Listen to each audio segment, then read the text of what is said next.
everyone, I'm Arsh and I work at Octato. We are here at KubeCon Paris. In this video, I got to talk a lot of people who are in the platform engineering space and who have a lot of experience about what trends they are seeing in the industry. So what platform engineering trends they are seeing. If you like the video, let us know in the comments and subscribe to our newsletter, DevX All Day, for more such insights from real people who are working in the platform engineering space. And thank you for watching.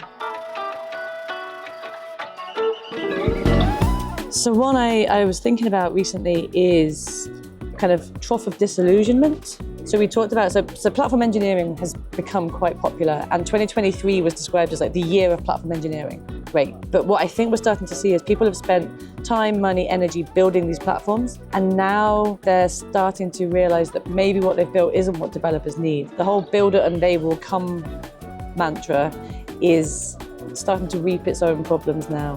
So I think what we're going to start seeing is people feeling disillusionment. They've got these platforms they've spent the time and money on, and it's not necessarily solving what they've been trying to solve. So I think we're going to go through this kind of trough of disillusionment before we come back out the other side.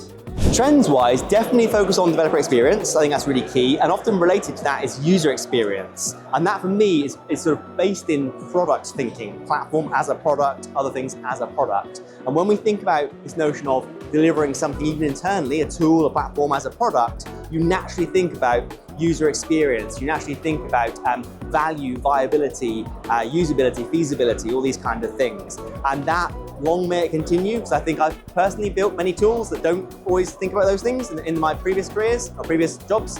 I'm really keen to see us apply that product thinking to actually delivering tools that are going to be useful now. I think Backstage is coming up as a really good platform for doing internal developer portals.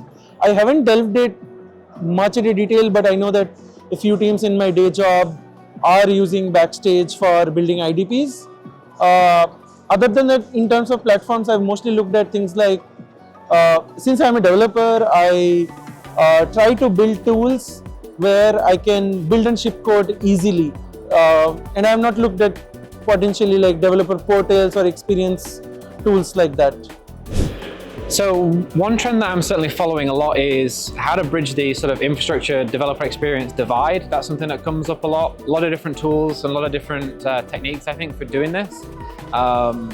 Basically because, you know, a lot of platforms build on top of Kubernetes. Kubernetes is challenging. It doesn't necessarily give you a developer experience out of the box, especially if you're doing sort of microservice architecture. It's very challenging, I think, on Kubernetes. So there's lots of different tools and approaches for this, and that's one trend that I've been watching, because I think that will also dictate the success of platform, and platform on Kubernetes is building that, you know, really nice developer experience. And Kubernetes and microservices is not easy, so it takes quite a lot of different pieces of the puzzle to get that right.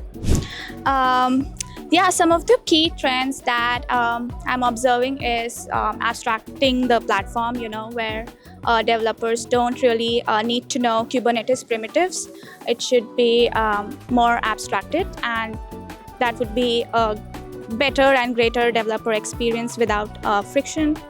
And the other thing that I've also observed is, you know, tooling around troubleshooting the platform. And in general, people do find themselves, you know, in a hard relation of troubleshooting their pod. They don't know what's going wrong, and I think that there are cool projects that are coming out for that as well. Yeah, I think more and more abstraction again, so that, and simplification of adaptability of platforms within the teams. That is something I'm seeing more in open source and in closed source as well, where people want, okay, this is your organization, and how quickly you can adapt or create platforms for your teams.